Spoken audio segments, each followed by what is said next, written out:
Magandang gabi po sa ating lahat. Tayo po ngayon ay nasa tinig ng pag-asa. Ako nga po pala si Pastor Irene Lugmao Magluyan ng Calapan Oriental, Mindoro. Tayo po ngayon ay mag-aaral ng salita ng Diyos at nais ko po na kayo po ay makiisa sa pagbasa po ng ating teksto para po sa buwan ng Abril. Ito po isa sa ating team na akin pong kinuha para po ating pag-aralan sa gabing ito. Sabi po ng Jeremiah 29 verse 11, "For I know the plans I have for you, declares the Lord, plans to prosper you and not to harm you, plans to give you hope and a future." So sabi po sa Tagalog, basahin din po natin, "Sapagkat batid kong lubos ang mga plano ko para sa inyo, mga planong hindi ninyo ikasasama, kundi para sa inyong ikabubuti. Ito yung mga planong magdudulot sa inyo ng kinabukasang punong-puno ng pag-asa." Tayo manalangin. Father, in the name of Jesus and by the power of the Holy Spirit, patuloy po akong dumudulog sa iyo sa gabing ito. Nagpapasalamat sa maghapong pag-iingat at paggabay. At Lord, inaamin ko po na kung wala ka, wala po akong magagawa. Forgive me, Lord, for all my sins, for all my shortcomings to you. At hayaan mo, Lord, na patuloy kong i-acknowledge ang kapangyarihan ng Banal na Espiritu na magiging tagapagturo namin ngayong gabi. Lord, salamat. Balutan mo ng iyong kapangyarihan ng iyong mga anak na nakikinig at nanonood, O God, ng iyong programang ito. At hayaan mo, O Diyos, na mapagpala ang bawat isa, O God. Salamat po, Ama. Be with us tonight, O God. Sa iyo po ang lahat ng papuri, lahat ng pagtitiwalay tanggapin mo sa pangalan ni Jesus. Amen and amen. So, muli po ay magandang gabi. So, sabi nga po dito sa ating team, ang plano ng Diyos po sa atin ay napakaganda. No? At sabi nga po doon ay planong hindi natin ito ikasasama. No po? Kundi para sa ating ikabubuti. Kaya mapalad po tayo dahil sabi nga po ay nakakilala tayo sa Panginoon. At itong pagkakakilala natin sa Diyos, ito ay plano rin niya na po ito'y nakatalaga. Kaya patuloy tayo pong nagpapagamit sa kanyang ubasan. At sabi nga po doon, di ba, ito ay planong magdudulot sa ating kinabukasan ng punong-puno ng pag-asa.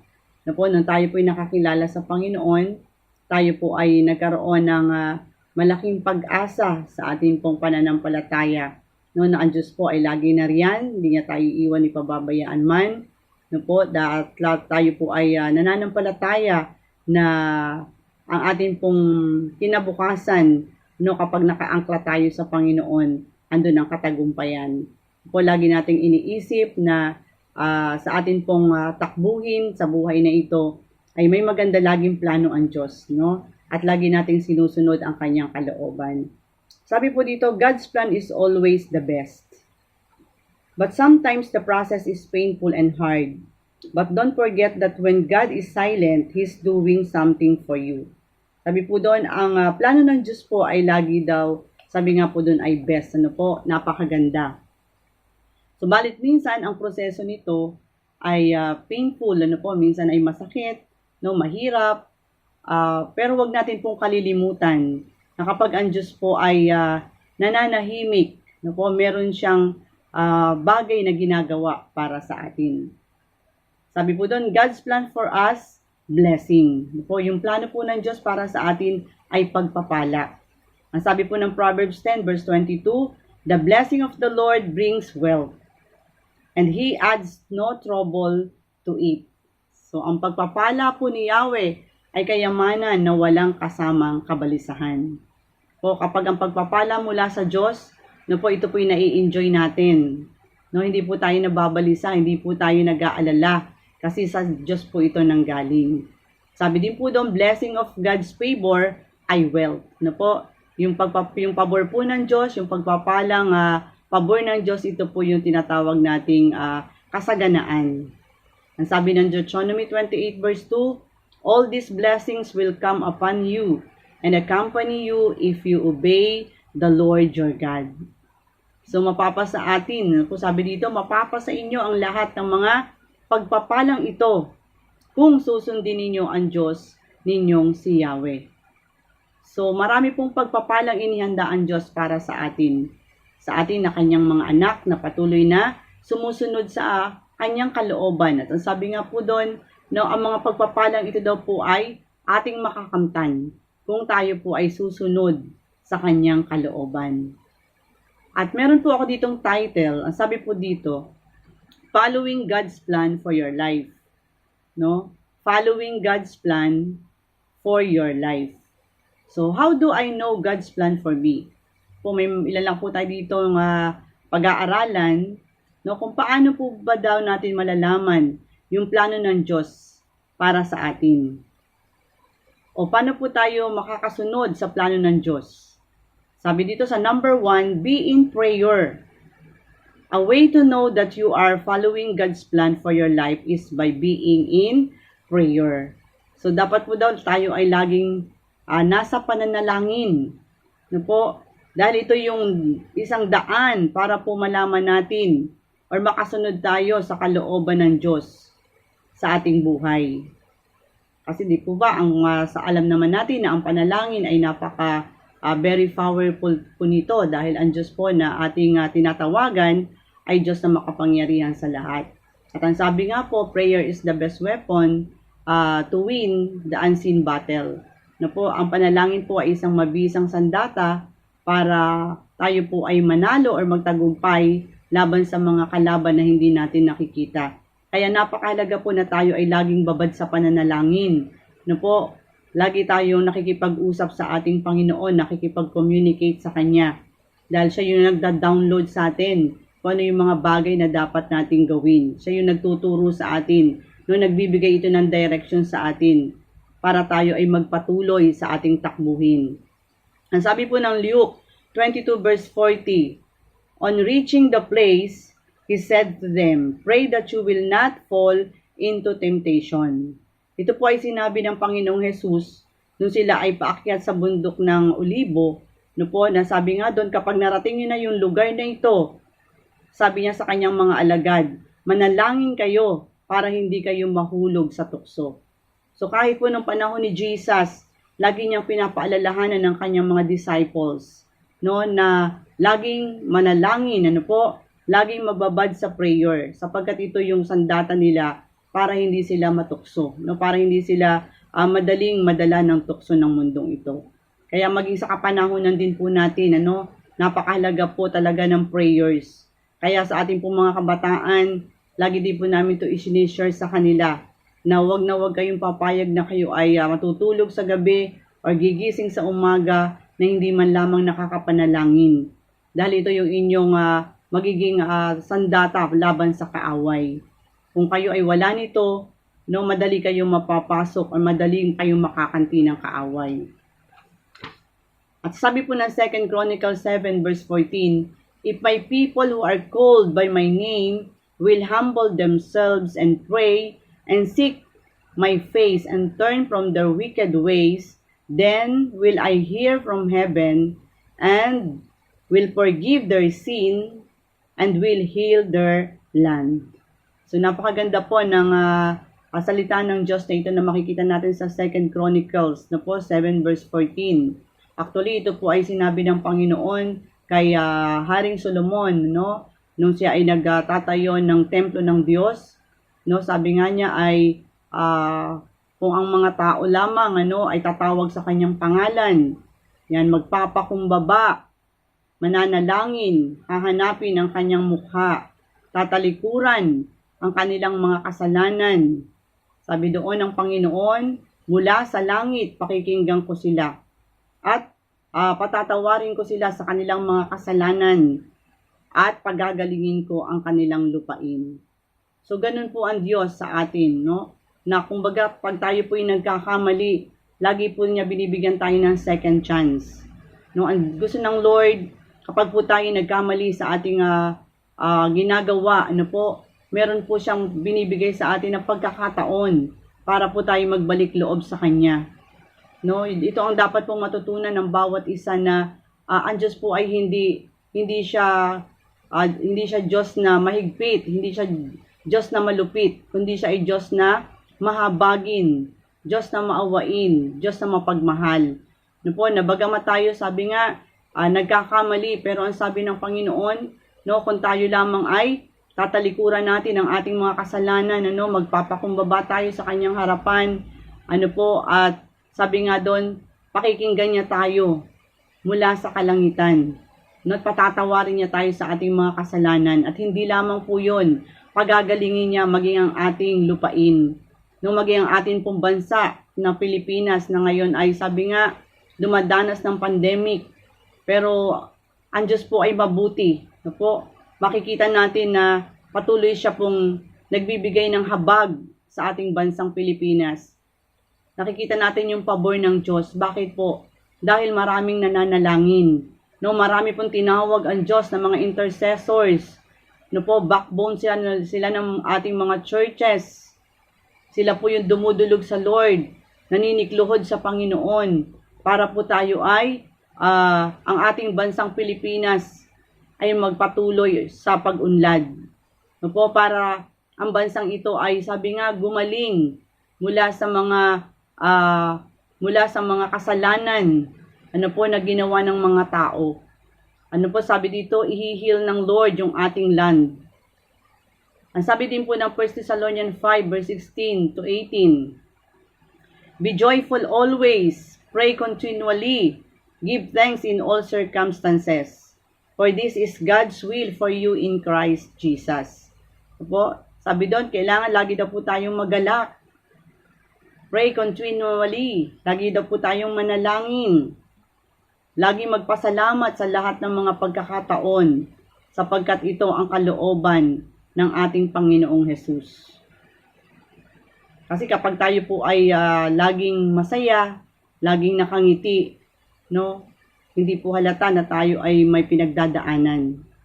Napapaluguran po ang Lord. At lagi sabi nga doon, lagi po tayong manalangin. Kahit saan, pwede po tayong mag-pray. Kahit po tayo ay, hindi natin pwede sabihin na busy ako, kaya hindi na ako nakakapanalangin.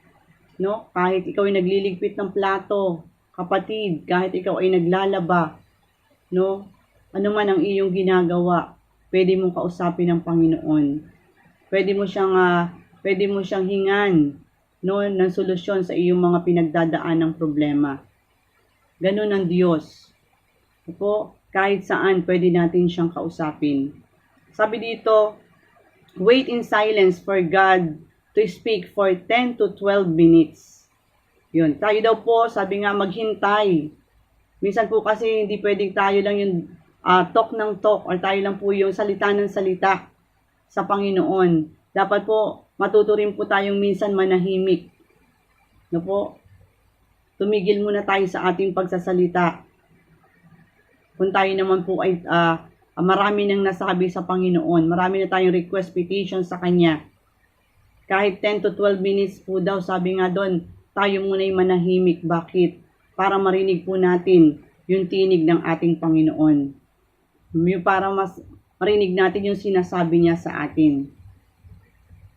Sabi po dito sa number 2, following God's plan for your life. Or how do I know God's plan for me? Number 2, be actively reading in the Word. Be actively reading in the Word. Maging aktibo daw po tayo sa pagbabasa ng salita ng Diyos. So doon po natin makikita kung ano talaga yung plano ng Diyos sa atin sa pamamagitan ng kanyang salita. Sabi po dito, may mga strategies po for active reading. Estratehiya para po tayo maging aktibo sa ating pagbabasa ng salita ng Diyos. Gamitin po natin ito, i-apply po natin ito para mas lalo po maging effective yung ating pagbabasa ng Biblia. Sabi doon, number 1, set your purpose. Why am I reading? What is my task? Kailangan daw po i-set natin yung ating ano ba yung layunin natin? Bakit tayo nagbabasa ng salita ng Diyos? Number 2, question, take notes. Kung may mga tanong tayo, isulat natin ito sa isang papel. Habang tayo po ay nagsasalita, habang tayo po ay nagme-meditate ng salita ng Diyos, meron tayo dapat mga namumuong question doon sa ating kaisipan. May mga katanungan. So, isulat daw po natin yun. Para pag po tayo ay, after nating magbasa, balikan natin, no? At tayo mismo po ang sasagot dun sa katanungan na yon. Ang sabi doon, stop and think. No, minsan kailangan tumigil ka muna pansamantala at isipin mo kung ano ba talaga yung sinasabi ng Diyos sa iyo sa pamamagitan ng kanyang salita. Seek clarification. Ano po? Isik daw po natin, hanapin natin kumbaga yung clarification doon sa ating binabasa para ito yung maging mas malinaw. Pwede po tayo mag-consult ng dictionary. No, kung halimbawa po may mga words or ang ginagamit nyo ay English version ng Biblia. So meron kayo doon na encounter na word na parang medyo malabo sa inyo kung anong ibig sabihin. Pwede daw po nating i-clarify yon sa pamamagitan ng paggamit ng pag-consult ng dictionary. Or ngayon po kasi uso na ang mag-Google, gumamit ng Chrome. So ito yung mga ginagamit na ng mga kabataan para sa mas mabilis na pagre-research. At pwede rin po natin itong i-apply. Sabi po dito, read again if necessary. Isang strategy para po tayo magkaroon ng active reading. Read again if necessary. Basahin po ulit natin kung kinakailangan. Kung meron po tayong isang chapter na pinag-aaralan, minemeditate natin ito, binabasa natin, so i-apply po natin itong mga strategy na to para po sa isang aktibong pagbabasa. Para po mas lalo nating maunawaan ang salita ng Panginoon. And through that, malalaman natin na ito pala yung plano ng Diyos sa buhay ko. Nangungusap naman po ang Panginoon sa pamamagitan ng kanyang salita. Ang sabi po ng Hebrews 4 verse 12, for the word of God is living and active, sharper than any double-edged sword. It penetrates even the dividing soul and spirit, joints and marrow. It judges the thoughts and attitudes of the heart. So, ang sabi po doon, ang salita ng Diyos ay buhay at mabisa. Mas matalas kaysa alinman tabak na magkabilay may talim. Ito'y tumatagos maging sa kaibuturan ng kaluluwa at espiritu ng mga kasukasuan at buto at nakakaalam ng mga iniisip at binabalak ng puso. So, ganun po ka-powerful ang salita ng Panginoon. Kaya kailangan po talaga nating, sabi nga, ay dito tayo magdepende. Kailangan nating basahin. Kailangan nating pag-aralan para malaman natin kung ano yung magandang plano ng Diyos sa ating buhay. Sabi nga, ito po ay buhay. At mabisa. At pwede po natin itong gamitin sa ating pang-araw-araw na pamumuhay. At ang sabi doon sa verse 13, walang nilalang na makapagtatago sa Diyos. Ang lahat ay hayag at lantad sa kanyang paningin. At sa kanya tayo magsusulit ng ating mga sarili. So sabi po wala daw pong makapagtatago sa Diyos. Lahat po ng ating ginagawa, hayag man ito o lihim, ito po yung nakikita ng ating Panginoon. Hindi ito malilingid sa kanyang paningin. Kaya sabi niya po doon, ito'y ating ipagsusulit pagdating ng panahon. Kaya ngayon pa lang po, gawin na natin kung ano yung pinagagawa sa atin ng Panginoon. Sundin natin yung kanyang kalooban. Talikuran natin ang mga kasalanan. Huwag na natin itong balik-balikan. Dahil sa tamang panahon po, haharap tayo sa Diyos at ipagsusulit natin ang lahat ng ating ginawa dito sa lupa. What does the Bible say about the importance of reading the Bible? So ano po ba sabi dito? Ano po ba ang kahalagahan ng pagbabasa ng Biblia? Reading the Bible on a regular and consistent basis has several benefits. First, the Bible shows us good character. So, sabi po doon, ang pagbabasa po ng Biblia, kailangan dapat po ito ay consistent, tuloy-tuloy. At ito po ay may benefits sa ating magbabasa. May benepisyo po itong dala sa ating pong ginagawang pag-aaral ng salita ng Diyos. Ano po yung una? Sabi doon, the Bible shows us God's character. So, ang Biblia po, pinapakita nito yung karakter ng ating Panginoon. No, kung anong katangian meron ng ating Diyos na ating sinasamba at pinapupurihan sa ating buhay. So, sa pamamagitan ng ating continuous reading ng salita ng Panginoon, doon natin nakikita, doon natin nababasa, ito pala ang katangian ng Diyos. Ganito pala siya kabuti. No, ganito pala ang sacrifice na ginawa ng Panginoon nung siya'y nandito sa lupa para lamang tayo maligtas. So through reading, ng salita ng Panginoon, lumalalim yung ating pagkakilala sa Lord. Nagdidip po tayo sa ating faith kay God. At ang sabi po doon, provides us God's revelation of Himself to His people. So nagpo-provides din po ito ng revelasyon sa atin. Habang nagbabasa po tayo ng salita ng Lord, merong revelation ng Lord. No, meron po tayong revelasyon na nakukuha mula sa kanyang salita. Nangungusap ang Panginoon through the power of the Holy Spirit sa atin. Maaaring may mga katanungan ka, Lord, ano nga po ba ang nais mo sa buhay ko? Naguguluhan po ako, tulungan niyo po ako magdesisyon. Maaaring isa kang estudyante, nag-graduating ka na ngayon ng high school, gusto mong mag-college, hindi mo pa sure kung ano talaga yung course na kukunin mo. So kapatid, ang isang magandang paraan. Una, sabi nga, manalangin ka. Pangalawa, magbasa ka sa salita ng Diyos. No, humingi ka ng gabay sa Panginoon kung ano talaga ang magandang plano na dapat mong gawin. Kasi idadirect ka naman niya. Ano pa ang sabi ng Proverbs 3 verse 6? In all your ways acknowledge Him, and He will direct your path. No, sa lahat ng ating gagawin, i-acknowledge natin ang Diyos. No, para maging tama yung ating mga desisyon, para yung ating patutunguhan ay tumpak. So po, nasa Diyos po ang ating future. Nasa Diyos po ang ating pag-asa. No, kaya gusto niyang Lord, lagi natin siyang ina-acknowledge, no, sa ating buhay. Ang sabi nga po ng Joshua 1 verse 8, this book of the law shall not depart out of your mouth, but you shall meditate therein day and night, that you may observe to do according to all that is written in therein.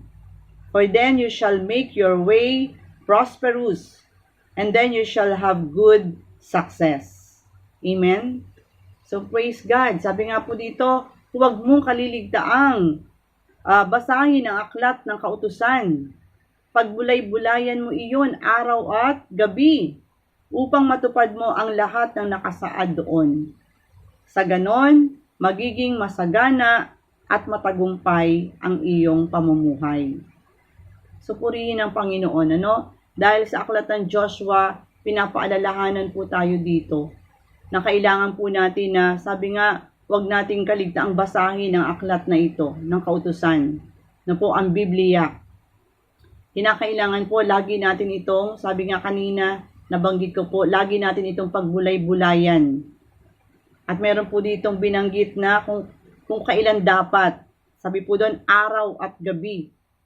So sa ating po pagising sa umaga, basahin po natin ang salita ng Lord. Kapanabikan po natin kung ano yung magandang mensahe ng Lord sa atin sa araw na yon. At sa gabi, bago po tayo matulog, muli po natin pag-aralan ang salita ng Lord. Dahil meron na naman siyang panibagong revelasyon sa atin. Meron na naman siyang bagong kapahayagan sa bawat isa. Maging excited po tayo sa pagbabasa ng salita ng Lord. I-desire po natin na sa pamamagitan ng kanyang salita, yung ating mga katanungan ay magkaroon ng kasagutan.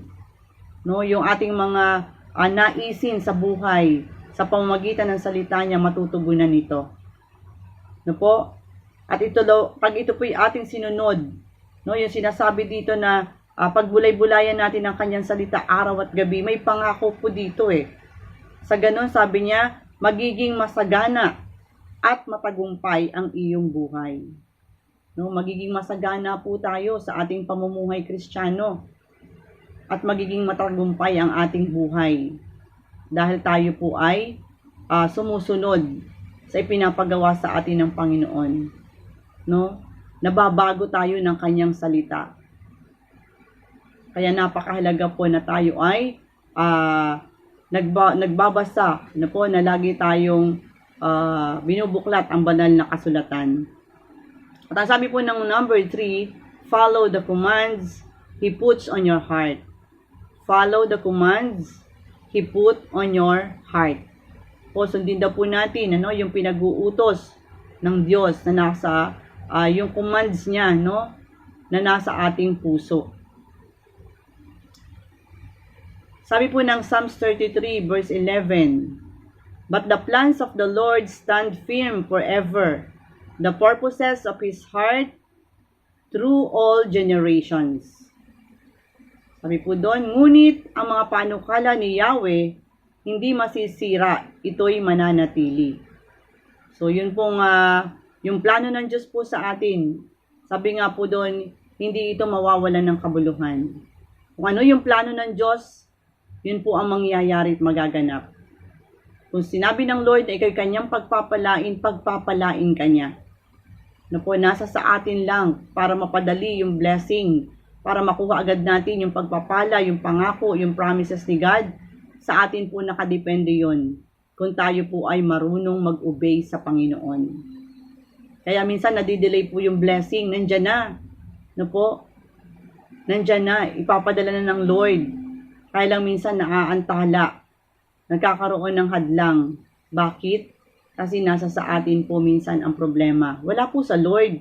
Ang Lord po, gusto niya laging, ang plano niya, pagpalain talaga ang kanyang mga anak. Bigyan tayo ng magandang buhay. Pero bakit nadidelay ang blessings? Kasi po, maaring meron pang inaayos ang Lord sa buhay natin. Maaring nakikita ng Diyos, hindi pa tayo worthy para tumanggap ng mga pagpapala mula sa Kanya. Maaring kinukultivate pa ng Lord yung ating puso, yung ating isipan. Para pag dumating yung pagpapala niya, yung magandang plano niya nakalaan sa atin, ready po tayo. At hindi ito magiging dahilan para tayo lumayo sa Lord, bagkus tayo po ay patuloy na sumunod sa kanyang kalooban at magpuri sa kanyang kadakilaan. Amen? At sabi po ng number 4, obey the truth. Obey the truth. Sundin natin yung katotohanan.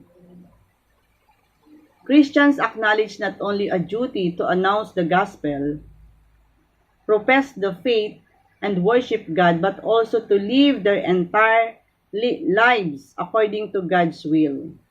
So mga Christians daw po, kailangan ina-acknowledge, hindi lamang natin ina-acknowledge yung ating, sabi nga po doon, kinikilala ng mga Kristiyano, hindi lamang ang isang tungkulin na ipahayag ang Ebanghelyo, ipahayag ang pananampalataya at sambahin ang Diyos, kundi mamuhay din sa kanilang buong buhay ayon sa kalooban ng Diyos.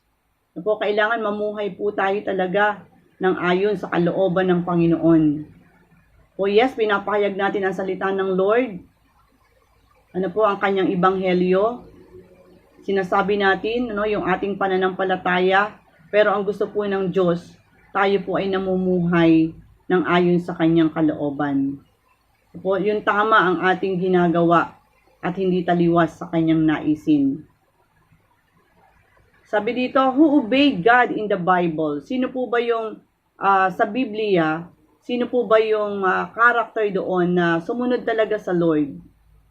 Sa pinag-uutos ng Panginoon, at the end of his life, binless siya ng Lord.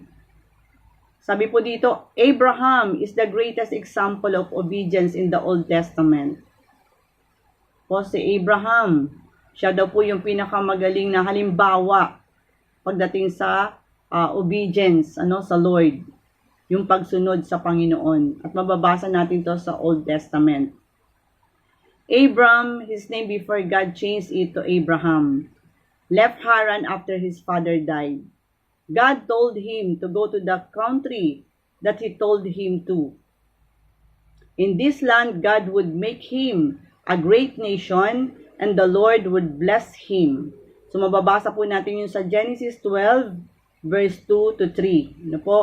So ibig sabihin po dito, si Abraham yung nakita ng Diyos, ano, na talagang sumunod sa kanyang mga pinag-uutos. Mula sa Haran, sabi nga, no, inalis siya ng Lord sa lugar na yon.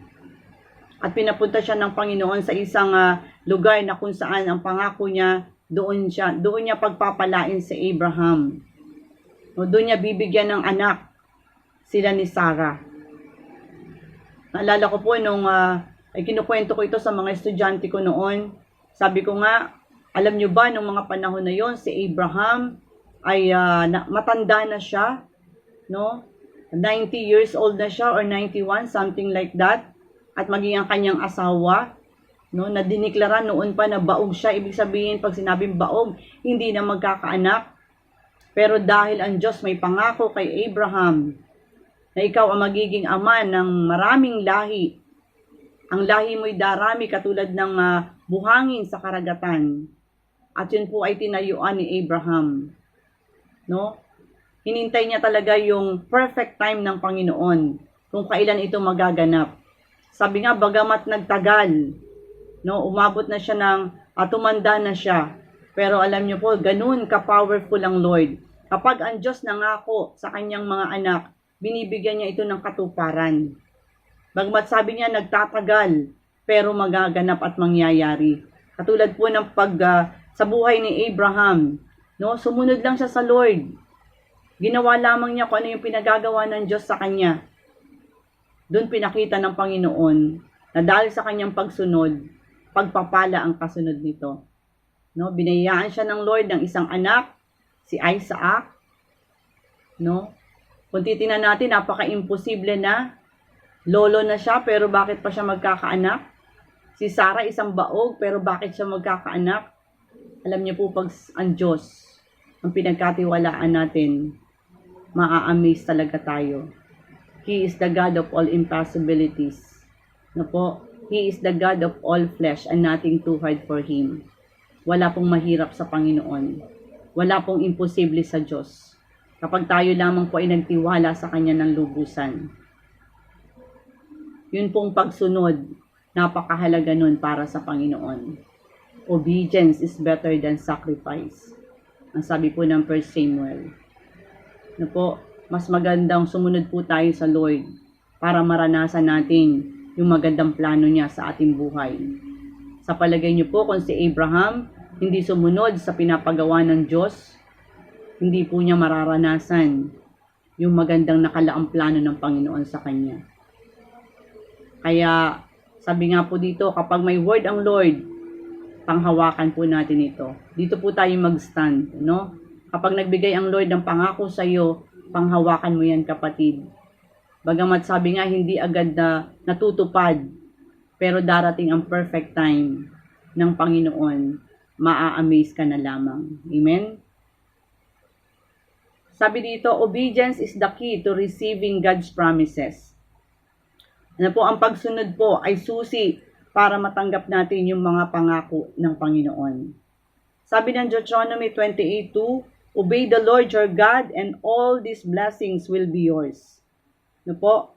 Sumunod tayo sa Diyos. At ang lahat ng mga pagpapalang ito ay mapapasa atin. No po? Kailangan pala talaga tayo pong mga lingkod niya ay matutong sumunod sa kanyang ipinagagawa sa atin. At ang sabi ng verse 6, the Lord will bless everything you do. Ang ganda po ng salitang ito ng Panginoon. The Lord will bless everything you do. Ano po? Ang Diyos po, i-bless niya ang lahat ng ating ginagawa. Bagamat minsan, nakakaramdam ka ng kapaguran dahil sa yung physical mong katawan.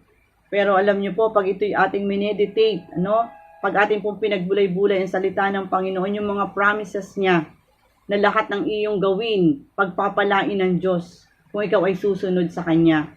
Even yung ating mga anak, pagpapalain ng Diyos. Ano po sabi ng Deuteronomy 28:13? I will make you the head, not the tail. Diba? Sabi ng Lord, gagawin niya tayong ulo at hindi buntot. Una at hindi huli sa mga pagpapala niya. Maging ang ating mga anak, kasama sa pagpapalain ng Diyos. Kung ang kanyang mga magulang, na po tayong mga magulang, ay patuloy na ginagawa ang naisin at kalooban ng Diyos sa ating mga buhay. But, sabi po dito, if you disobey the Lord, pero ang sabi dito, kapag dinisobey natin o hindi natin sinunod ang Panginoon, ano pong mangyayari? Sabi ng Deuteronomy 28:19, the Lord will curse everything you do. Ano po? Sabi doon, ang Diyos, ika-curse niya. Susumpain niya ang lahat ng iyong ginagawa. Ibig sabihin po, kapag hindi tayo sumunod sa Panginoon, mawawalan ng kabuluhan ang lahat ng ating mga ginawa sa Lord. No, dahil ito'y pawawalan niya ng bisa. No, ika-curse niya ito. Kaya mas sabi nga po doon, kaya nasabi doon sa 1 Samuel na obedience is better than sacrifice. No? Mas maganda pong sumunod sa Diyos kaysa tayo ay mag-sacrifice. Huwag na natin pong disobey si Lord. Lalo na po sa panahong ito. Kailangan po nating sumunod sa pinapagawa ng Lord. Kung ikaw kapatid, tinawag ka sa isang gawain para pangunahan mo, katulad ni Abraham, yun po ang ating maging response. Sumunod lang tayo. Bahala ang Panginoon. Huwag po nating isipin kung ano yung magiging future natin. Even ang ating family. No? Kailangan minsan umalis tayo dun sa comfort zone natin. Kailangan po nating lumabas. Kasi doon natin makikita yung himalang gagawin ng ating Panginoon. Sabi nga po, walang sumunod sa Diyos na kanyang pinabayaan, bagkus pinagpala niya. Amen? Tapos sabi po dito sa aking conclusion, Proverbs 22 verse 4, obey the Lord, be humble, and you will get riches, honor, and a long life. So sumunod po tayo sa Diyos. No? Magpakumbaba po tayo lagi sa kanyang harapan. At ang sabi po doon, bibigyan niya tayo ng kasaganaan, karangalan, at mahabang buhay. So ito po ang kailangan ng tao. Ito po ang kailangan natin sa Panginoon. Pero bago po natin makamtan ang mga bagay na ito, no, even the prosperity, no, even the wealth, kailangan po meron tayong gawin bilang tao at lingkod niya. Sumunod po tayo sa Diyos para makamtan natin ang lahat ng mga pagpapalang ito. No? Para malaman natin kung ano yung magandang plano ng Diyos sa atin. We need to obey Him. Amen? Praise God. Sige po, tayo po ay manalangin sa oras na ito. Panginoon, marami pong salamat sa iyong mga salita na aming napag-aralan sa gabing ito, God. Hayaan mo, Lord, na ang mga salita mong ito ay patuloy na itanim mo sa aming puso at maging inspirasyon namin, O God, sa aming paglilingkod sa iyo. Na Lord, lagi namin, Panginoong, i-acknowledge ka sa aming buhay, O God. Lagi po kaming manalangin, Panginoon. Lagi po kami mag-meditate ng iyong salita, O Diyos, upang sa ganon malaman namin kung ano talaga yung plano mo sa buhay ng bawat isa. Lord, salamat maging sa iyong mga anak na nanonood sa gabing ito. Lord, dalangin ko, patuloy mo silang samahan. Lord, patuloy mo silang pagtagumpayin. Patuloy mo, Lord, hallelujah. Bigyan sila, Panginoon, ng pusong lagi nakatune in sa iyo. Lord, ikaw lagi, Panginoon, ang hinahanap sa kanilang mga buhay. Salamat po, Ama. I speak blessing upon them, O God, in the name of Jesus. Lord, I speak healing, O God, doon sa lahat ng mga may sakit karamdaman, in the name of Jesus. At Lord, salamat for the excellent spirit para sa iyong mga lingkod. Lord, salamat sa acceleration, Panginoon, ng iyong mga anak, O God, na patuloy na sumusunod sa iyong kalooban. Marami pong salamat. Lord, ini-entrust po namin ang lahat sa iyo at patuloy mong balutan ang kapangyarihan mong mga salita mo na aming narinig sa gabing ito, God. Lord, salamat sa iyo po ang lahat ng papuri, lahat ng kaluwalhatian, karangalan, tanggapin mo sa pangalan ni Jesus. Amen and amen. Muli po, magandang gabi sa bawat isa. Pagpalain po tayo ng Diyos sa lahat ng ating mga gagawin at lagi po nating maging sentro ng ating family ang ating Panginoon. God bless us all.